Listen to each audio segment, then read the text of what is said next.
हाँ जी दोस्तों, कैसे हो। आज की वीडियो की शुरुआत एक शायरी से हो जाए। ठीक है। वो इस पूरी वीडियो को जो मैं बना रहा हूं ना उसको समराइज कर देगी। ध्यान से सुनना है एक बार। ठीक है। हर वक्त, हर बात का वक्त मुकर्रर है। हर बात का वक्त मुकर्रर है। हर काम की सत होती है। हर बात का वक्त मुकर्रर है और हर काम की सत होती है। वक्त गया तो बात गई। ध्यान से सुनिए। वक्त गया तो बात गई। अरे बस जिंदगी में वक्त की ही तो कीमत होती है। ये लिरिक्स, ये हिंदी की मूवी आई थी बॉलीवुड की हीना, बड़ी ही फेमस मूवी हुई थी ऋषि कपूर साहब की। उस मूवी से हमने ये लिरिक्स लिए। तो इस गाने का टाइटल क्या था? देर ना हो जाए, कहीं देर ना हो जाए। तो दोस्तों, अगर आपको लग रहा है, अगर आपकी भी हालत ऐसी ही हो रही है कि भाई देर ना हो जाए, कहीं देर ना हो जाए, तो मैं आपको बताना चाहता हूं देर नहीं हुई है। अभी भी अगर आप इन 90 दिनों में अच्छी तरह से पढ़ाई कर लें, अच्छी तरह से एक टाइम मैनेजमेंट करें, तो आपका यूपीएससी क्लियर हो सकता है। दोस्तों, आने वाले टाइम में जब प्री क्लियर नहीं होता ना, तो हमारी हालत एसके सर जैसी हो जाती है। दूसरों दोस्तों का क्लियर होगा और उनको फोन करके पता क्या बोल रहे होगे? अरे यार बहुत पीछे रह गया हूं मैं। काफी पीछे रह गए ना हम। सबका क्लियर हो गया, सब मेंस की तैयारी कर रहे हैं, लेकिन आप दोबारा से उन्हीं बुक्स को रीड कर रहे हो, दोबारा से वही सिलेबस देख रहे हो और अटेम्प्ट आपका मई में ही खत्म। दोबारा से अगले अटेम्प्ट की तैयारी करो। तो दोस्तों, इससे बचना है। कैसे बच सकते हो? अरे भाई, मेंस तक पहुंच के, इंटरव्यू तक पहुंच के, पेपर क्लियर करके, लेकिन पहला पड़ाव क्या है? प्रीलिम्स। तो आज हम आपके लिए प्रॉपर एक कॉम्प्रिहेंसिव वीडियो लेके आए हैं कि इन कमिंग 90 डेज में आप कैसे अप्रोच करेंगे प्रीलिम्स एग्जाम को।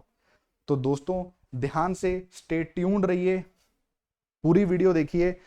अब देखो, यहां पे हमने ये प्रीवियस ईयर यूपीएससी टॉपर्स हैं। हम आपके लिए जो 90 डे वीडियो स्ट्रेटेजी बना रहे हैं ना, हम किससे इंस्पायर्ड हैं? हम इन टॉपर्स के वर्ड से इंस्पायर्ड हैं। हर टॉपर ने अलग अलग चीज बताई। हर टॉपर ने अपना मंत्रा बताया कि प्री कैसे क्लियर करना है। अर्तिका शुक्ला जी टॉपर, इन्होंने इनकी एक वीडियो में इन्होंने कहा था कि 20 डेज में मैंने प्री क्लियर कर लिया। अनमोल शिर सिंह बेदी जी रैंक 2, इन्होंने अपनी एक वीडियो में कहा कि मैंने तो सिर्फ पढ़ा ही प्रीलिम्स का था, मेंस का तो प्री के बाद पढ़ा। उसके बाद इशिता किशोर जी, जो भी रिसेंट हमारी ऑल इंडिया रैंक 1 है, इन्होंने एक इंटरव्यू में क्या कहा? देखो ध्यान से। इन्होंने एक इंटरव्यू में कहा that my suggestion to all aspirants is to chart a detailed study schedule. Prelims clear करने स्टडी शेड्यूल के बिना दोस्तों नहीं क्लियर हो सकता। मैं नहीं कह रहा हूं, टॉपर कह रहे हैं। मेरी बात पे शायद आपको भरोसा ना हो, बट टॉपर्स सब आपको क्या रिकमेंड कर रहे हैं? एक डिटेल्ड स्टडी शेड्यूल बनाइए।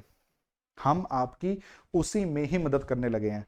तो जल्दी से देख लेते हैं एक डिटेल्ड स्टडी शेड्यूल जो है वो क्या होना चाहिए, उसमें क्या क्या इंग्रेडिएंट्स होते हैं। सबसे पहला इंग्रेडिएंट देखो यहां पे, सबसे पहला, बोथ वर्टिकल और हॉरिजॉन्टल स्टडी प्लान। वर्टिकल का मतलब क्या है? आपका डेली दिनचर्या, कितने बजे उठना है, कितना पढ़ना है, क्या करना चाहिए, कब ब्रेक लेनी है, ये सब आ जाता है आपका वर्टिकल में। फिर हॉरिजॉन्टल, 1 to 30 डेज में क्या करोगे? सेकेंड मंथ 60 टू, जो आपके, सॉरी 31 to 60 डेज है, उसमें क्या करोगे? और लास्ट मंथ जो है उसमें किस चीज का ख्याल आपको रखना है। तो दोस्तों, बहुत ही माइन्यूट माइन्यूट डिटेल्स में हम जाएंगे। जिसने एक्चुअली ये प्री क्लियर करना है उसके लिए ये वीडियो बहुत जरूरी होने वाली है। उसके बाद ये पूरे स्टडी प्लान में हम क्या करेंगे? देखो जी, more than 7,000 questions, mock questions को आप सॉल्व करोगे यहां पे। मोर देन 7,000 बहुत ज्यादा होते हैं। यूपीएससी में ओरिजिनली जीएस में सिर्फ आपको कितने करने हैं? 100 क्वेश्चंस। उसको प्रैक्टिस कैसे करना है आपने? मोर देन 7,000 क्वेश्चन से। आगे देखो, revising each component for at least 7 to 8 times. Unrealistic नहीं है, सुनना, पूरी वीडियो देखना, पता लगेगा। अनरियलिस्टिक नहीं है, मैं खुद करता रहा हूं। जिनकी टॉपर्स की वीडियो दिखाई है वो खुद करते रहे हैं दोस्तों। आगे देखो, करंट अफेयर्स कितने? एटलीस्ट 12 मंथ्स के। मई में पेपर है, एटलीस्ट पिछले मई के करंट अफेयर्स होने चाहिए, एटलीस्ट कह रहा हूं। जाने को तो कई टॉपर्स 2 साल के भी रिकमेंड करते हैं, 1.5 साल के भी रिकमेंड करते हैं, बट एटलीस्ट इतना होना चाहिए। और अगर आप इस स्टडी प्लान को फॉलो करोगे जो हम आपको बताने जा रहे हैं, ये स्ट्रैटेजी से आपका डेफिनेटली ये सब कवर हो जाएगा। मुश्किल है, जज्बा क्या रखना है, मांझी वाला जज्बा। पहाड़ सामने आ रहा है तो तोड़ देना है, रास्ता नहीं बदल लेना। पहाड़ सामने आ रहा है, जब तक तोड़ेंगे नहीं तब तक छोड़ेंगे नहीं। यूपीएससी प्री को तोड़ दो, यूपीएससी प्री को क्लियर करो और बात खत्म करो। मेंस लिखो, मेंस के बाद इंटरव्यू में जाओ, प्री में नहीं अटकना है। देखें दोस्तों क्या प्लान है, चलो देखो यहां पे ना, इस चीज का बुरा मत मानना, इस चीज को पर्सनली मत लेना। तो अगर तो आपको लग रहा है कि भाई मैं 7-8 रिविजन्स कैसे कर लूंगा, अगर तो आपको लग रहा है कि मैं इतने करंट अफेयर्स कैसे पढ़ लूंगा, तो दोस्तों यहीं पे इस वीडियो को बंद कर दो। आपके लिए ये वीडियो नहीं है, I am really sorry. Please stop the video, और बेटा तुमसे ना हो पाई। अगर आप इस चीज को करने के लिए तैयार नहीं हो ना, अगर आप पहाड़ को तोड़ने के लिए तैयार नहीं हो, तो I am really sorry, UPSC pre exam आपके लिए नहीं है। प्लीज यहीं पे वीडियो को बंद कर दीजिए। वी डोंट वांट कि भाई आप अपना प्रेशियस टाइम वेस्ट करें। बट यस, अगर आप इस स्ट्रैटेजी को फॉलो करेंगे, अगर आप रियली प्री को क्रैक करना चाहते हैं, तो वेलकम दोस्तों, आप मुन्ना भैया हैं। आपका ये एटीट्यूड होना चाहिए क्या, कि भाई हम नहीं मरने वाले, अमर हैं हम। जितना मर्जी हमें गोली मार लो, जितना मर्जी करंट अफेयर आ जाए, जितना मर्जी स्टैटिक आ जाए, जितना मर्जी जैसा मर्जी शेड्यूल आ जाए, हमने तो करना ही करना है। तो भाई इसलिए अगर आप यहां तक रुक गए हैं, अगर आपने यहां तक वीडियो देख ली है, वेरी गुड, वेलकम। आप प्री को क्लियर करने की स्ट्रेटेजी में आ चुके हैं। और अब देखते हैं हम अपना डिटेल्ड प्लान। सबसे पहले वर्टिकल प्लान की बात करेंगे। वर्टिकल प्लान मतलब दिन में क्या क्या करना चाहिए, what shall be your daily schedule. तो सबसे पहले देखो जी, डेली शेड्यूल यहां पे हमने क्या कहा है, अरे भाई 7 बजे तो उठ जाओ। 4 बजे उठने को नहीं कह रहे हैं, 5 बजे नहीं कह रहे हैं, 6 बजे नहीं कह रहे हैं, अरे एटलीस्ट 7 बजे तो उठो। ठीक है, 7 से 8 आपने मॉर्निंग ड्यूटीज कर ली अपना, आपने फ्रेश होना था, आपने ब्रेकफास्ट करना था, करा, ठीक है। उसके बाद सिर्फ और सिर्फ 1 घंटा आपने इन 90 डेज में न्यूज़पेपर को देना, इससे ज्यादा नहीं देना, बिकॉज एडिटोरियल्स नहीं पढ़ने हैं, आगे डिस्कस करेंगे। पर यहां पे सिर्फ और सिर्फ फोकस किस पे करना है, न्यूज पे, इश्यूज पे। ठीक है, न्यूज से बेटर वर्ड रहेगा यहां पे इश्यूज, इश्यूज पे फोकस करना है rather than editorials. Say no to editorials, pre specific पढ़ो। उसके बाद 9 से 12 आपको लगाना है मॉक टेस्ट, और उसका एनालिसिस भी साथ में करना है। दोस्तों अब आप मेरे से एक सवाल प्लीज जरूर करिए कि आप 9 बजे ही क्यों कह रहे हो सर। यूपीएससी का ऑफिशियल एग्जाम कितने बजे होता है, बताओगे जरा कमेंट्स में। यूपीएससी का जो ऑफिशियल एग्जाम है वो कितने बजे होता है, 9:30। तो भाई अपने माइंड को रेडी करो। हर टॉपर ये रिकमेंड करता है, जिन्होंने प्री 10-10 बार निकाला हुआ है, 5-5 बार निकाला है, वो सब ये रिकमेंड करते हैं कि आप अपनी रिदम, जो बॉडी की सर्काडियन रिदम है, उसको इसके थ्रू एनालाइज करो और इसके थ्रू ही आप इसको सर्कुलेट करवाओ। दोस्तों बहुत जरूरी है ये। अगर आपका माइंड 9 बजे पेपर निकालने में, पेपर अटेम्प्ट करने में सक्षम नहीं हुआ ना, तो आप जितनी मर्जी तैयारी कर लो, बाद में आपका माइंड यहां पे चलेगा ही नहीं। तो टेस्ट देना है इसके बाद। उसके बाद टेस्ट में कुछ ऐसे टॉपिक्स निकलेंगे जिसको आपको लगता होगा कि यार तो मैं सिली मिस्टेक कर दी, ये तो टॉपिक मैंने कभी पढ़ा ही नहीं है।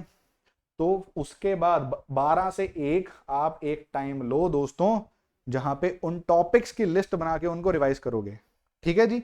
उसके बाद खाना खाना है, बिल्कुल खाना है, लंच करोगे, तो 1 से 1.5 का टाइम आपको लंच के लिए दिया जाता है। उसके बाद अब हमारा आता है सबसे टफ टास्क, कि भाई 1:30 से लेके 6 बजे तक अब आपको रिवीजन करनी है स्टैटिक की, स्टैटिक पार्ट की रिवीजन करो।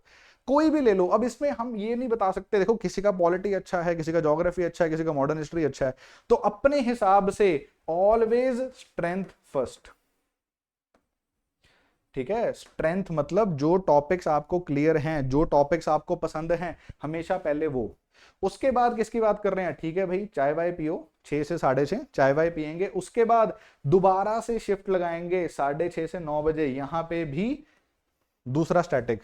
इसमें अब आप थोड़ा वीकनेस को उठा सकते हो, ठीक है, चाय वाय पी के फ्रेश होके थोड़ा वीकनेस को उठाओ कि जो वीक सब्जेक्ट्स हैं। उसके बाद ऑब्वियसली 9 to 9:30 आपने डिनर करना है, घर वर बात करो, ठीक है, अगर आप बाहर रह रहे हो घर के, वी आर एज्यूमिंग दिल्ली रह रहे हो, चंडीगढ़ रह रहे हो, घर वालों से बात करो और फ्रेश हो जाओ, वॉक करो। उसके बाद लास्ट शिफ्ट जो आपने लगानी है उसमें हम आपको रिकमेंड करते हैं मिसलेनियस। मिसलेनियस का मतलब आपको लग रहा है कि भाई मेरा सी सैट वीक है तो यहां पे सी सैट प्रैक्टिस करो, आपको लग रहा है कि मेरे करंट अफेयर्स करने वाले ज्यादा हैं तो यहां पे करंट अफेयर्स प्रैक्टिस करो। ठीक है दोस्तों, तो इस तरह से आपने स्ट्रीमलाइन करनी है अपनी तैयारी। अब कोई दोस्त आ गया, घर पे रह रहे हो, दोस्त ने कहा अरे भाई चल इतना रिग्रेस टाइम टेबल क्यों तू कर रहा है फॉलो, आजा हम कहीं घूम के आते हैं। तो संजय दत्त जी को याद करना है और क्या बोलना है, नहीं मैं नहीं जाऊंगा। वो बोलेगा अरे इतना रिगरस टाइम टेबल फॉलो करके क्या मिलेगा, तो बोलो अरे भाई हमें अपने आप से मत जोड़िए, हम आपसे अलग हैं। हम कौन हैं, एक इज्जतदार यूपीएससी एस्पिरेंट। हमारे पास अभी 3 महीने सिर्फ बाहर जाने का टाइम नहीं है। तो दोस्तों ये आपका एक मॉडल प्लान होना चाहिए। अब इसको ध्यान से देखो, वीकेंड में क्या करना है। वीकेंड में आप देखो स्टैटिक रिवीजन का एक पार्ट छोड़ सकते हो, लेकिन सी सैट को नहीं छोड़ना है। सी सैट बहुत टफ होता रहता है, तो सी सैट और पीवाईक्यूज एवरी वीकेंड, प्लस जो मॉक टेस्ट हैं उनको हर वीक में रिवाइज करो। जो आपने इस हफ्ते में, पूरे एक हफ्ते में जो आपने मॉक टेस्ट दिए हैं, उन मॉक टेस्ट को आपने वीकेंड पे रिवाइज करना है। This is not my strategy, it is recommended by every topper. ठीक है जी, इससे क्या होगा, गलतियां आपकी बार बार नहीं होंगी। ठीक है जी, तो चलिए आगे चलते हैं। चलो जी, अब हमने वर्टिकल देख लिया, अब हम हॉरिजॉन्टल प्लान देखने लगे हैं कि 1 से 30 डेज, मतलब कि फर्स्ट मंथ में आप क्या करेंगे। ध्यान से देखो हमारा टारगेट क्या है पूरे मंथ के लिए, revision of all static topics, जो भी हमारे history, geography, polity, modern history, environment हैं, उनको एक बार रिवाइज करना है और 12 महीने के करंट अफेयर्स को भी रिवाइज कर लेना है। इसके साथ ही साथ डेली हमें सेक्शनल टेस्ट भी फॉलो करने हैं, डेली सेक्शनल टेस्ट देने हैं। उसके बाद पीवाईक्यूज, क्या बताया था, एवरी वीकेंड पीवाईक्यूज दो। तो अब देखना दोस्तों ये स्ट्रीमलाइन कैसे होगा। फॉर एग्जाम्पल आपने क्या करना है, हमने क्या कहा था, फर्स्ट वीक में आप क्या करो, एनी 2 स्टैटिक सब्जेक्ट्स को रिवाइज करो। मोस्टली लोगों के स्ट्रेंथ वाले सब्जेक्ट्स हमेशा पॉलिटी, एंशिएंट मिडिवल हिस्ट्री, ये सब होते हैं। ठीक है दोस्तों, तो आप इसको फॉलो कर सकते हो। प्लस 3 महीने के करंट अफेयर्स एक हफ्ते में खत्म हो जाने चाहिए। प्लस जो डेली आपने सेक्शनल टेस्ट करने हैं, जो दिन का टाइम टेबल याद है ना, दिन के टाइम टेबल में इसको डाल के देखो। सेकंड सेम चीज आपने वीक 2 में करनी है, बस सब्जेक्ट चेंज हो रहे हैं। यहां देखो मॉडर्न हिस्ट्री और आर्ट एंड कल्चर आ रहा है यहां पे। ठीक है जी, उसके बाद वीक 3 में ज्योग्राफी और एनवायरनमेंट को उठाओ, लास्ट वीक में इकोनॉमी, आईआर और साइंस एंड टेक। इस पूरे महीने में आपकी एक रिवीजन हो गई है पूरे स्टैटिक की, और एक रिवीजन हो गई है आपके पूरे करंट अफेयर्स की। फर्स्ट रिवीजन आपकी यहां पे खत्म हो चुकी है। आगे देखें, ये हमारे फर्स्ट मंथ का शेड्यूल था। आगे देखते हैं सेकेंड मंथ में क्या करेंगे। 31 से लेके 60 डेज में क्या करोगे, कितनी बार रिवीजन होनी चाहिए, एटलीस्ट 2 बार रिवीजन होनी चाहिए। पहले एक बार करी ना, जब एक बार रिवीजन कर ली है तो दूसरी बार रिवीजन करने में थोड़ा कम टाइम लगेगा। तो दूसरी बार कैसे रिवीजन करनी है, देखो जी, यहां पे एक चीज हमने एक्स्ट्रा ऐड करी है कि सिर्फ और सिर्फ फर्स्ट वीक तक आप डेली सेक्शनल टेस्ट करो।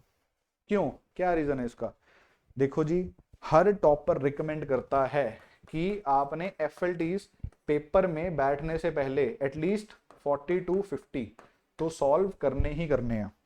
फुल लेंथ टेस्ट कहते हैं एफएलटी, है ना, तो एटलीस्ट 40 to 50 एफएलटीज आपको सॉल्व करने ही करने हैं। जब आप इतने एफएलटी सॉल्व कर लोगे ना, तब ही आप बैठ पाओगे असली पेपर में और उसको क्लियर कर पाओगे। तो यही हम इसी टारगेट को लेके हमने फर्स्ट वीक, जो आपका वीक 5 बनता है, सेकेंड मंथ का फर्स्ट वीक, उसमें हमने सेक्शनल टेस्ट बंद कर दिए। उसके बाद क्या है, डेली ही फुल लेंथ टेस्ट आपको देने हैं। डेली एफएलटीज है यहां पे देखो, प्लस डेली एफएलटीज। और पहले आप एक हफ्ते में 2 सब्जेक्ट पढ़ रहे थे, अब आपने एक हफ्ते में 3 स्टैटिक सब्जेक्ट्स पढ़ने हैं। कुछ भी हो सकते हैं, देखो हमने polity, ancient medieval, modern history, art and culture, इन सबको इकट्ठा कर दिया। उसके बाद any three, geography, environment, economy, I R, ठीक है। इनको मैं एक ही गिन के चल रहा हूं क्योंकि ये जो है ये वाले सब्जेक्ट जो हैं इतने हैवी नहीं है प्री के लिए। तो देख रहे हो कैसे स्ट्रीमलाइन करा। उसके बाद देखो हमने क्या बोला, रिपीट करो इसको फिर से यहां पे, प्लस एक इकोनॉमी का कंपोनेंट जोड़ दो, फिर इसको रिपीट करो, ये वाला जो वीक है इसको रिपीट करो, इसमें ज्योग्राफी, एनवायरनमेंट और आईआर डाल दो, बढ़िया तैयारी होगी। इसको समझना, इसको थोड़ा देखना कि यहां पे ना हम बात किस चीज की कर रहे हैं। बहुत ही स्ट्रीमलाइन करा हमने यहां पे आपके लिए, ठीक है दोस्तों। एक इसका वीक, एक इसका सब्जेक्ट, एक इसका वीक सब्जेक्ट, इसको टोटल करके आपके पास 2 टाइम्स रिवीजन आपके डन हो चुकी है यहां पे। तो भाई आगे देखें, टोटल हमारी रिवीजन कितनी होगी है, याद करो 3। टोटल अभी तक हम 2 महीनों में 3 टाइम्स रिवीजन कर चुके हैं, स्टैटिक की भी करंट की भी, और हमारे एफएलटी शुरू हो चुके हैं। उसके बाद लास्ट जो मंथ है इसमें बहुत ध्यान से चलना है दोस्तों। लास्ट मंथ में सिर्फ और सिर्फ 3 हफ्ते ही आपने एफएलटीज अटेम्प्ट करने हैं। यहां पे नो टेस्ट ओनली रिवीजन। अगर मैं एफएलटीज की बात करूं, लास्ट हफ्ते में कोई भी टेस्ट नहीं देना, लास्ट हफ्ते में सिर्फ और सिर्फ रिवीजन करनी है।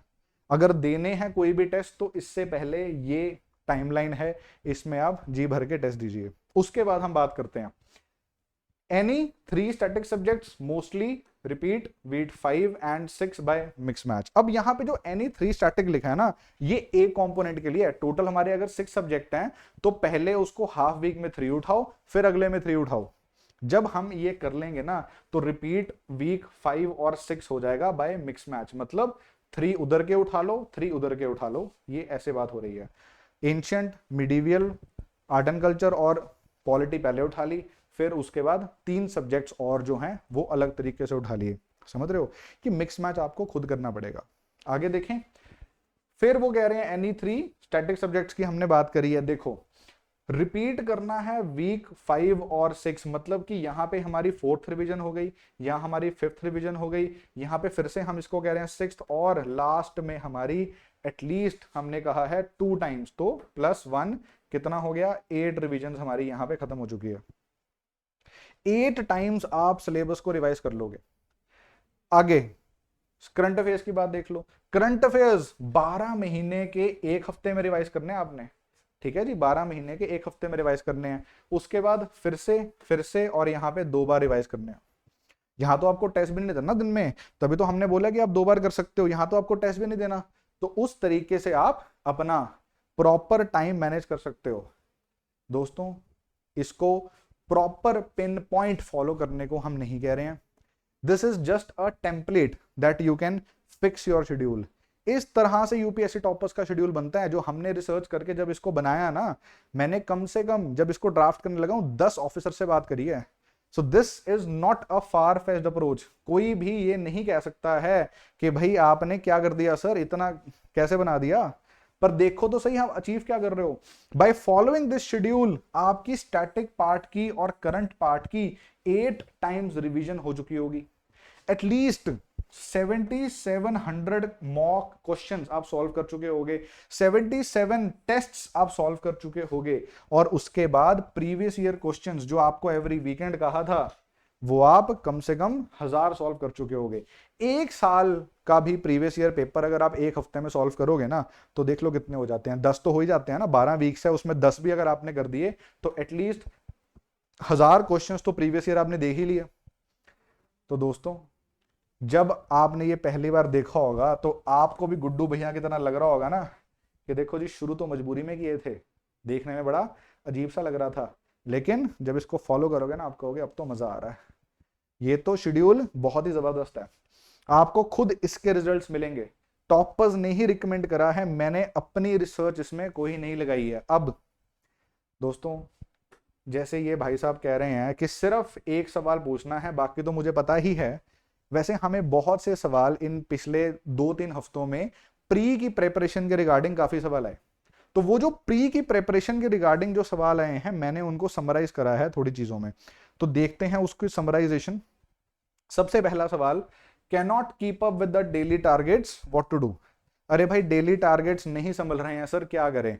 तो डेली टारगेट्स को संभलना है, मतलब यहां पे आप क्या कह रहे हो भाई साहब ये कुछ ज्यादा नहीं हो गया, कोई भी इस शेड्यूल को देख के ये बोलेगा ना, अरे सर ज्यादा नहीं हो गया, मतलब कुछ भी, तो भाई करना क्या है, राजपाल यादव की तरह एक्सपर्ट नहीं बनना है, सिर्फ आपको जर्नलिस्ट बनना है। अगर आप मॉडर्न हिस्ट्री की 3 किताबें फॉलो करोगे, पॉलिटी की 3 किताबें फॉलो करोगे, तो कैसे निकलेगा ब्री?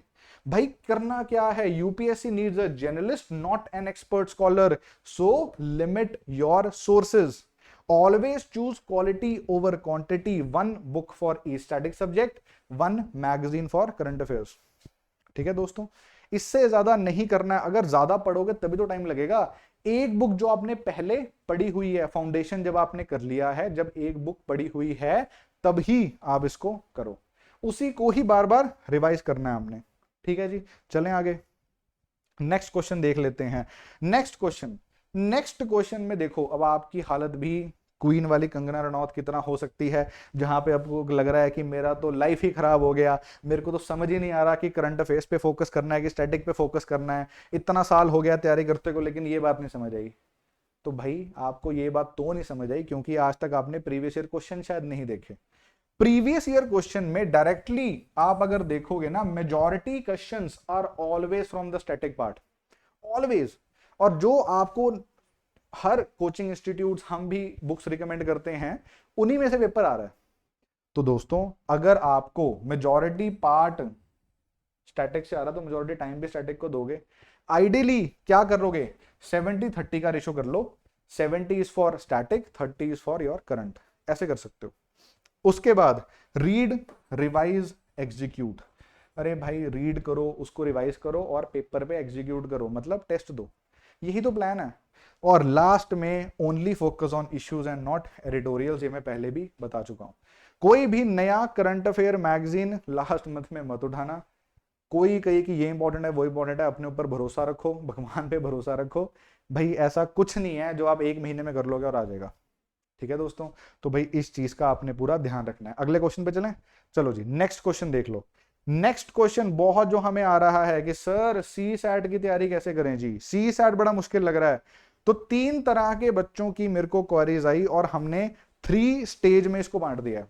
फर्स्ट स्टेज वाले वो बच्चे हैं जो 3 इडियट्स वाले प्रोफेसर की तरह, जिनको कुछ भी समझ नहीं आ रहा है, जो क्या कह रहे हैं, अरे भाई कहना क्या चाहते हो, उनको बेसिक कंसेप्ट की ही क्लैरिटी नहीं है। तो जिनको बेसिक कंसेप्ट की क्लैरिटी नहीं है ना, उनके लिए क्या करना है, वो क्या करें, एटलीस्ट 2-3 घंटे रोज के सी सेट करो आप। स्टैटिक रिवीजन को चाहे कम कर दो, लेकिन अगर आपको बेसिक कंसेप्ट ही नहीं पता सी सेट के, तो भाई रोज 2-3 घंटे दो। दूसरी कैटेगरी हमने डिवाइड करी है तोतला साहब वाली। ये क्या कह रहे हैं, अबे क्या कर रहे हो, ठीक से बोलो, समझ नहीं आ रहा, हल्का हल्का समझ आ रहा है, मतलब यहां पे डिफिकल्टी इन अंडरस्टैंडिंग क्वेश्चंस हैं, लेकिन बेसिक कंसेप्ट्स आपके क्लियर हैं। ऐसे में क्या करो, 2-3 घंटे की जगह 1 घंटा जरूर सी सेट के बेसिक करो, और वीकली एक मॉक करना बड़ा जरूरी है अगर आप इस कैटेगरी में बिलोंग करते हो। तीसरी और लास्ट कैटेगरी इन सबसे बेटर वाली कैटेगरी है, आपको बेसिक आता है, आपको क्वेश्चन समझ आ रहे हैं, लेकिन क्वेश्चंस निकालने में बहुत टाइम लग रहा है। ऐसा होता है ना कि क्वेश्चन करने बैठे हैं, आता है, लेकिन टाइम बहुत लग रहा है। तो आपको भी लग रहा है क्वेश्चन तो बड़ा अच्छा है, it's a good question, but your question hurt me, निकल नहीं रहा है।